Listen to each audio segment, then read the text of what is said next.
We played. We found the only tennis court. This is an ABC News special report.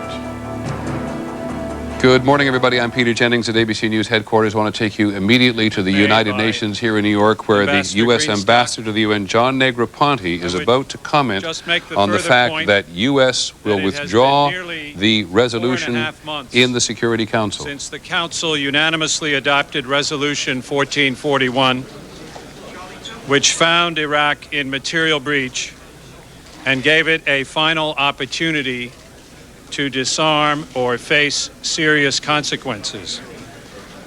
The government of Iraq has clearly failed to comply. Our governments believe that through acts of omission and commission, Iraq is now in further material breach.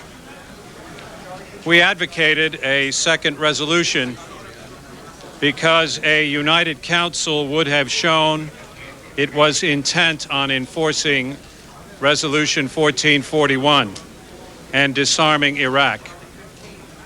We believe that the vote would have been close. We regret that in the face of an explicit threat to veto by a permanent member, the vote counting became a secondary consideration. Thank you. We go on in. Well, we rushed on a bit there because we wanted you to hear this statement from John Negroponte, the U.S. Ambassador to the United Nations, and I think it's going to be a day like that because things are moving very quickly. Just briefly, the background of what you've heard. Over the last several days and almost a week now, there's been this big debate about whether a new resolution should be introduced to the United Nations authorizing the United States to use force against Iraq. It was a very hard time for the U.S. to get a majority on the Security Council who would actually vote for it, and particularly when the government of France said they would veto any resolution that would authorize using force right away without at least an extension of time.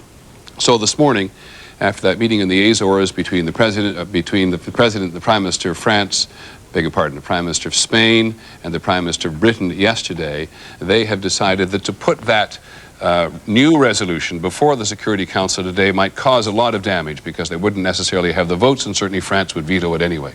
Now, at the same time, we are hearing from Washington that President Bush may speak to the nation tonight. There's an exodus out of Baghdad today. People of the non-governmental organizations, journalists, perhaps the UN inspectors beginning to move out. There's a great deal of tension on the battlefield edge this morning with, among other things, General William Wallace, Scott Wallace, the commander of the 5th Corps, saying to his troops that the president is going to speak to the nation tonight. There is a great deal going on today, so we will pop on from time to time to try to keep you abreast of what is happening. You can check with abcnews.com all the time.